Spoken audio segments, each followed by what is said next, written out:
Alright, this is part 4 to What If Naruto Was Like Gaara. Last time we left off with Naruto vowing to beat Neji after the preliminary rounds.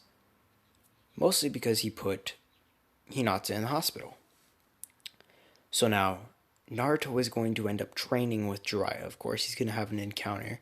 And Jiraiya is going to be really surprised at how dark Naruto's soul is. He's going to find out how much he cares for Hinata and how Hinata is the only person he has emotional trust in. Naruto's still going to end up learning the summoning jutsu. That's going to be all the same. And when it comes down to the actual battles itself, it will turn out with Naruto still being the victor, but in a different way. He's going to step into the ring, and he stares at Neji with this confident smirk, and Naruto hates this. Today's the day you get knocked down a few levels, Neji. As he begins to crack his neck. Is that so, Naruto? You think you could bring me down? There's no way. Raw talent beats hard work any day of the week, Neji would state. Naruto, of course, would be like, we'll see about that. Now, the fight's going to begin. The announcer begins. Ready. Begin. Naruto rushes forward. He's throwing a punch, but Neji does his palm rotation, sending Naruto flying back. Naruto lands on his feet, slowing himself down with his hands. I see. Not bad, Neji. But that's not good enough. He rushes forward with blinding speed and lands a gut-wrenching punch to Neji. Neji goes flying back. Naruto rushes forward, throwing a kick. Neji's barely able to block it, but as he blocks it, Naruto, basically Black Widow style from Marvel, brings his other leg over, grabs it, wraps it around Neji's neck, and brings him flying over, and Neji lands on his back.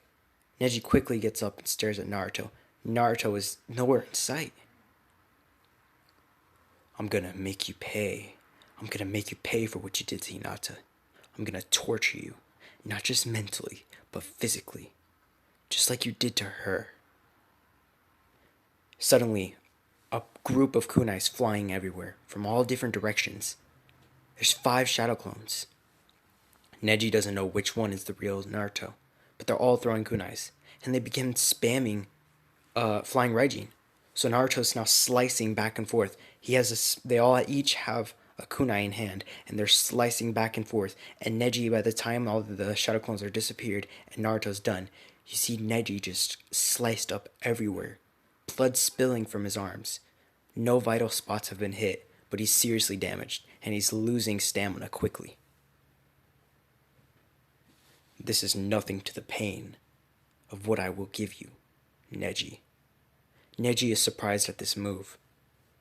Everyone in the stand is astonished by this move. How could Naruto master the 4th Hokage's jutsu so well? Naruto rushes forward and grabs Neji by his neck. Neji grabs for his arm, he's slamming downward, trying to stop Naruto from choking him. He's desperately doing it. But Naruto grabs him by his throat, slams him against the wall. Then he begins to just pound against him. And people begin to, like Jonin, have to come and pull Naruto away. But Naruto, his eyes bright red, grabs one of the Jonin and kicks them back. Kakashi is forced to come onto the scene now, trying to restrain Naruto. But Naruto begins beating upon everyone. Of course, they're not going to go full-blown against Naruto because of the fact that Naruto is basically, like, they're trying to defend themselves more or less. They're trying not to harm Naruto. But it comes down to the point where Naruto is looking like an unstoppable beast. He's beating upon them, and then he goes up to Neji, grabs him by his shirt, and says, "You're lucky this is all you've got. You're lucky I didn't kill you. I'm not afraid of killing people. I've been sentenced for it, after all." It kind of has that, like, sadistic voice. Then he's announced the winner, and then he leaves. He's gonna walk off in like a fury of anger because of the fact But before he leaves, he says, he stares up at all the crowds of people who are astonished, who are just kind of utterly speechless. Some of them started booing at Naruto, but Naruto shuts them up quickly. You wanted, you assumed I was a demon. You stated I was a demon. So clearly you wanted me to be a demon. So why not act like one? Why not act like one? Then he walks off. Everything else after that point is going to go exactly the same. The fight between Sasuke and not Kakashi, and Gaara is going to go the same. That's going to result in them leaving, like Gaara getting in that fit of rage and him losing control and actually leaving and starting the plan. Now, Naruto is Naruto's going to see them fleeing, and he's going to be like, well, he's going to see Gar in his transformed state, and Naruto's going to rush after, seeing Sasuke getting his ass beat after a while, and he's going to interfere. He basically does the same move that he did against Neji previously with the Shadow Clones. And after that point, it's just seeing sand spill out, but it keeps reforming. He realizes that Shikaku is making this quite hard on Naruto. Naruto begins beating on Gaara by just slamming his leg, and he finds the weak spot in the tail. But then Gaara loses control, and he decides to release the entire Shikaku. So Shikaku comes out, and it's Shikaku versus Naruto. Naruto does summoning jutsu. Gamabunta is there, and Gamabunta respects Naruto because Naruto is basically not as reckless, and he doesn't really care. He's reckless in a different sort of way, a different manner. Now, Naruto is going to basically be beating upon with this. When he transforms, he's going to transform into the Nine Tails of Fox, of course, afterwards with the transformation jutsu, and basically he's going to still beat Gaara the same way. When he gets up, it's out of pure determination. Gets up and he says to Gaara, I see you have much hate in your soul, just like I have. You want to know? I fight for one thing and one thing only. I don't care about my pride as a ninja. I don't care about any of that. I don't kill to kill. I want to protect one person, and that person I will do anything for. She cares for me and I care for her. She's the one person who cares for me. So now you have two people I know for sure care for you. As he looks towards the direction of Temari and Kankuro. Don't forsake them.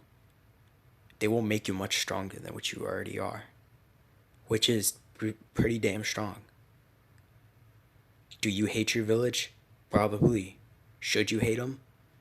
Damn well. Why wouldn't you hate them? They ostracized you, just like they did to me. Treated you like a demon. But you can change that, if you want to change that. It's up to you. You could change their way of viewing you. Then he walks off, and Naruto's helped, and then Gaara's helped up by Temari and Kankuro. They stare at Naruto as he's walking away, and then Naruto's stopped by Gaara's words. Thank you, Naruto. After this, one moment. Now, Naruto is going to, of course, go back, and by the time he's going to teleport to a certain person, he has a stamp upon a Jonin. So he placed it upon a Jonin by the time he was leaving. Why? Because he didn't know what was going on during this attack. And he comes across the third Hokage in battle with Orochimaru in the barrier. Now, he's going to interfere with this. He's going to take out one of the Sound Four by killing him. No problem. He just throws a kunai as a diversion, and as that person sees this as a diversion, he actually teleports and he stabs him in the neck. This stab to the neck actually kills the Sound 4 ninja, and he's dead. So now that would break the barrier, and Naruto's going to interfere in the fight. this is going to result in Naruto actually engaging in a battle with the past Hokage. When he's going against Tobirama, he's going to use the Flying Raijin multiple times, and Tobirama's going to say, I see you're using my technique. Your technique? I'm pretty sure this was the Force technique, Naruto would say, in a serious manner. I invented that. I don't know who this fourth fellow is, but he's a copycat.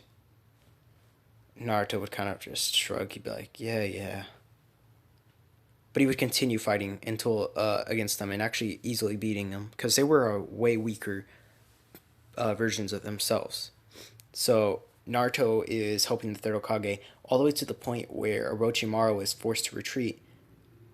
But the difference is he would retreat with his arms intact. This would increase his power, of course.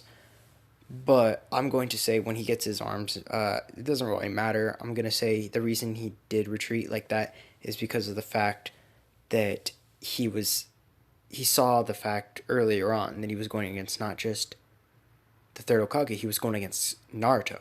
And Naruto is an extremely formidable shinobi, especially for a genin. So he's going to retreat earlier on, probably use those the Hokages as a diversion until he leaves, and when he retreats, that's it.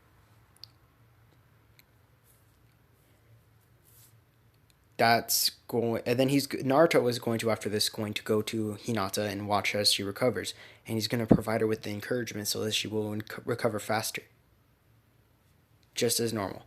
Well, that's not normal, but like he's going to be at her bedside, and during the entire time he's training with Jiraiya, every night he was going to her bedside, providing her encouragement no matter what.